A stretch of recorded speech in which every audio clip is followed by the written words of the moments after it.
자, 여러분 환영합니다. 오늘 우리가 함께 살펴볼 해설 자료는요. 어찌 보면 인류의 가장 오래된 딜레마 중 하나를 다루고 있습니다. 바로 인간의 자유의지냐 아니면 주어진 환경이냐 하는 문제죠. 우리는 은연중에 내 인생은 환경 탓이 커라고 생각할 때가 많잖아요. 그런데 과연 그럴까요?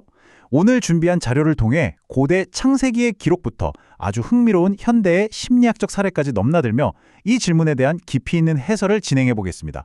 진짜 흥미로운 이야기니까요. 바로 한번 들어가 보시죠. 첫 번째 파트, 환경을 뛰어넘는 두 형제 이야기입니다. 이 자료가 제시하는 아주 강렬하고 현실적인 일화로 시작해 볼게요. 똑같은 부모, 똑같은 환경, 심지어 매일같이 폭력을 휘두르는 알코올 중독자 아버지 밑에서 자란 일란성 쌍둥이가 있었습니다. 환경만 보면 최악이죠.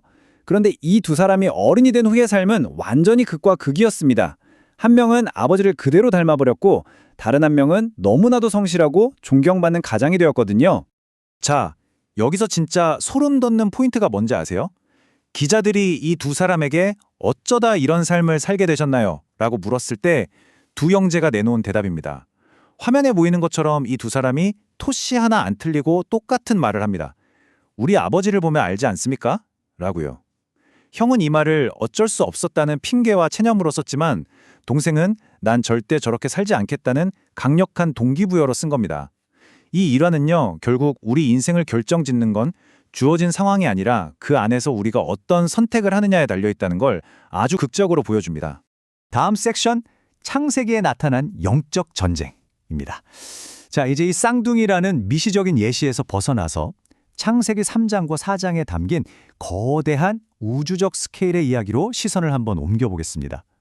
원문 자료는 이 인간의 선택이라는 주제를 성경의 장대한 역사 속으로 끌고 들어가거든요. 이 자료에서 꼽는 아주 핵심적인 구절이 하나 있습니다. 이른바 원시복음이라고 불리는 창세기 3장 15절인데요. 뱀의 후손과 여자의 후손이 원수가 될 거라는 선포가 담겨 있죠. 분석 자료에 따르면 형 가인이 동생 아벨을 죽인 사건은 그냥 욱해서 저지른 단순한 범죄가 아닙니다. 오히려 신의 언약을 끊어놓으려는 아주 거대하고 치열한 영적 전쟁의 서막으로 해석하고 있어요. 이 살인사건이 영적인 역사의 엄청난 분기점이란 뜻이죠. 세 번째 주제, 가인의 성과 하워드 휴즈입니다. 그렇다면 끔찍한 일을 저지르고 신의 심판 앞에 선 가인은 과연 어떤 선택을 했을까요?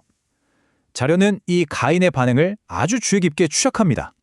놀랍게도 가인은 회개하는 대신 원망을 택했고 신과의 영적인 단절을 스스로 그리고 지속적으로 이어가는 쪽을 선택했습니다.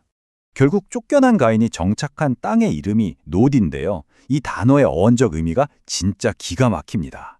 히브리어로 방랑 또는 유리하다라는 뜻이거든요. 절대적인 존재에 대한 의존을 포기한 인간의 삶이 결국엔 닻을 잃고 끝없이 표류하는 상태가 된다는 걸 아주 상징적으로 짚어주는 부분입니다. 그럼 가인은 이 끝도 없는 방황과 불안감을 어떻게 해결하려고 했을까요? 네, 스스로 아주 거대한 물리적 장벽, 바로 성을 쌓았습니다. 그리고 그 성의 이름을 자기 아들 이름을 따서 에녹이라고 지었죠. 시작하다라는 뜻을 가진 에녹은 철저하게 인간의 주도적인 의지와 노력을 상징합니다. 신의 보호를 떠난 인간이 그 텅 빈 자리를 오직 자기 자신의 노력과 콘크리트 같은 성벽으로 채우려 했다는 걸 완벽하게 보여주는 대목이죠. 자, 여기서 원문 자료는 이 고대의 개념을 확 끌어당겨서 아주 흥미로운 현대의 평행 이론을 하나 소개합니다. 바로 20세기 미국의 억만장자 하워드 휴즈의 삶입니다. 25억 달러? 상상이 가시나요? 항공, 영화, 부동산까지 그야말로 거대한 제국을 세운 하워드 휴즈는 오직 자신의 능력으로 이 모든 걸 쌓아 올린 현대판 에녹의 성 그 자체였습니다. 하지만 이 어마어마한 숫자 뒤에 감춰진 그의 진짜 삶은 어땠을까요? 꽤 충격적입니다. 하워드 휴즈는 말년에 세균에 대한 극도의 공포증에 시달렸어요. 호텔 층 전체를 밀폐시키고 외부와 완전히 단절된 채 홀로 지냈죠. 세상을 떠날 때 그의 몸무게는 겨우 40kg 남짓이었습니다. 자신을 보호하려고 세상에서 가장 높고 단단한 성벽을 쌓았는데 결국 그 성벽이 자기를 가둬버린 끔찍한 감옥이 되고 만 겁니다. 신을 떠나 스스로 세운 성벽의 끝이 얼마나 비극적인지를 정말 뼈저리게 보여주지 않습니까? 네 번째 파트, 라멕이 만든 폭력의 세상으로 넘어가 보겠습니다. 다시 성경의 타임라인으로 돌아가서 가인이 그토록 열심히 쌓았던 성벽 안에서 다음 세대들에게 도대체 무슨 일이 벌어졌는지 한번 살펴볼게요. 가인의 후손 중에 라멕이라는 인물의 시대로 오면요. 상황이 진짜 걷잡을 수 없이 폭주합니다. 그 단계를 한번 보세요. 일단 라멕은 창조 질서를 깨고 최초로 일부다처제를 시작합니다. 그리고 더 끔찍한 건 자기한테 살짝 생채계를 냈다는 이유만으로 어린 소년을 잔혹하게 죽여버린 거예요. 그래놓고는 77배의 복수 운운하며 자기 행동을 뻔뻔하게 정당화하죠. 스스로 갇힌 성벽 안에서 힘과 부가 쌓이니까 결국 남은 건 철저한 약육강식과 끔찍한 자기 합리화뿐이었습니다. 5번째 섹션은 셋과 에노스의 믿음입니다. 자, 여기까지 가인의 끔찍한 성벽 이야기를 살펴봤다면 이제 자료는 분위기를 확 바꿔서 완전히 다른 길을 선택한 사람들을 조명합니다. 바로 신이 예비한 또 다른 씨앗, 셋의 계보입니다. 이 셋이라는 이름의 뜻 자체가 벌써 다릅니다. 지정하다, 세우다라는 뜻이거든요. 그러니까 내 잘난 맛에, 내 야망으로 시작된 게 아니라 철저하게 신의 섭리와 은혜로 세워졌다는 걸 그 이름부터가 증명하고 있는 거죠. 그리고 여러분, 이 부분이 오늘 해설의 하이라이트 중 하나입니다. 셋이 아들을 낳고 이름을 에노스라고 지었는데 뜻이 뭔지 아세요? 죽을 수밖에 없는 연약한 존재입니다. 아까 가인의 아들 에녹이 인간의 강한 의지와 시작을 상징했던 거 기억나시죠? 셋의 아들 에노스는 그와는 180도 다르게 나는 정말 나약하고 병든 존재입니다 라고 스스로의 한계를 인정하는 이름입니다. 이 명확하고도 엄청난 대조가 느껴지시나요? 그럼 이렇게 철저하게 자신의 나약함을 인정했을 때 과연 어떤 일이 일어났을까요? 원문 자료는 이 기록을 제시합니다. 그때 사람들이 비로소 여호와의 이름을 불렀더라. 자료는 진짜 성공이 바로 이 지점에 있다고 분석합니다.